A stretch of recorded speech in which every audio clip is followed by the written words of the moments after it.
আজ শুভ মহাষ্টমী। আজকে রান্না করব আলুর দম। আলুগুলোকে ভালো করে ভেজে রেখে দিয়েছি।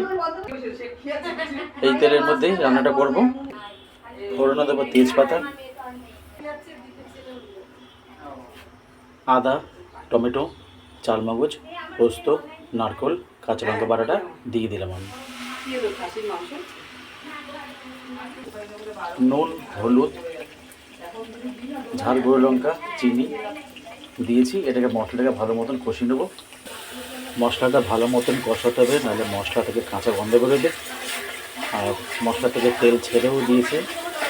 আর একটু কষাবো, তাহলে আমাদের মশলাটা ভালো মতন কষানো হয়ে যাবে। তারপরে আলুগুলো দিয়ে একটু কষিয়ে নিয়ে মশলার জলটা দেবো আলুগুলো সেদ্ধ হওয়ার জন্য।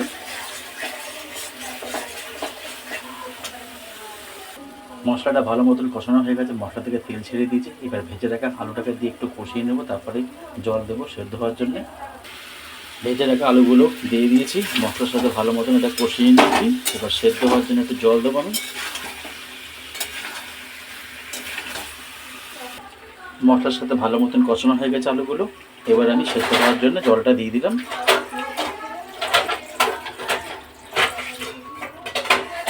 10 মিনিট হাই ফ্লেমে ঢাকা দিয়ে রেখে দেবো। রাধাবল্লি বানাবো। কড়াইতে সরষের তেল দিয়েছি, তেলটা গরম হয়ে গেলে কালো জিরে, হিং ফোড়ন দেবো। আর বিউলির ডালটাকে পেস্ট করা আছে, আদা, মৌরি, কাঁচা লঙ্কা বাটা দিয়ে বিউলির ডালটাকে ফ্রাই করে নেবো। রাধাবল্লি করবো। কড়াইতে কালো জিরে, হিং দিয়েছি, আদা, মৌরি, কাঁচা লঙ্কা বাটা দিলাম, চিনি আর নুন দেবো একটু। নুন, হলুদ, চিনি দিয়েছি। এবার মশলাটাতে কষিয়ে নিয়ে তারপরে বিউলি ডালগুলো দিয়ে দেবো। বেটে রাখা বিউলি ডালগুলো দিয়ে দিলাম মশলার মধ্যে। এবার ভালো মতন এটাকে ফ্রাই করতে হবে।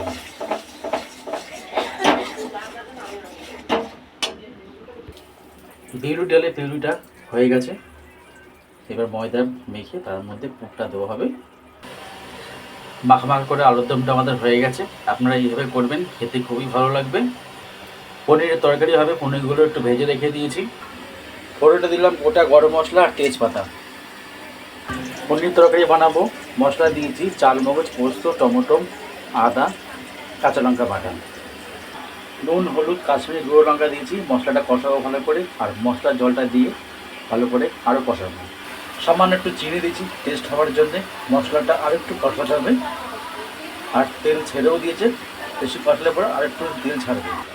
মশলা থেকে তেল ছেড়ে দিয়েছে, আর একটু মশলাটাকে কষাবো।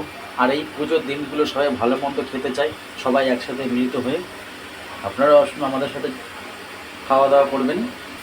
মশলা যত ভালো মতন কষাবে ততই খেতে ভালো লাগবে, নাহলে মশলা থেকে একটা গাছড়া গন্ধ বেরোয়।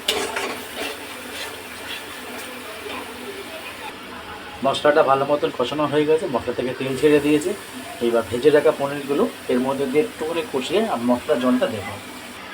ভেজে রাখা পনিরগুলো দিয়ে দিয়েছি। এবার একটু নেড়ে চেড়ে নিয়ে তারপরে একটু মশলার জলটা দিয়ে দেবো, তাহলে আমাদের পোস্ত চালমগজ পনিরটা হয়ে যাবে।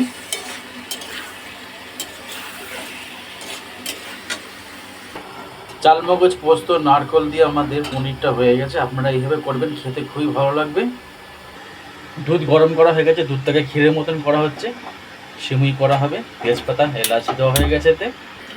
এপাশে কড়াইতে ঘি দেওয়া হলো।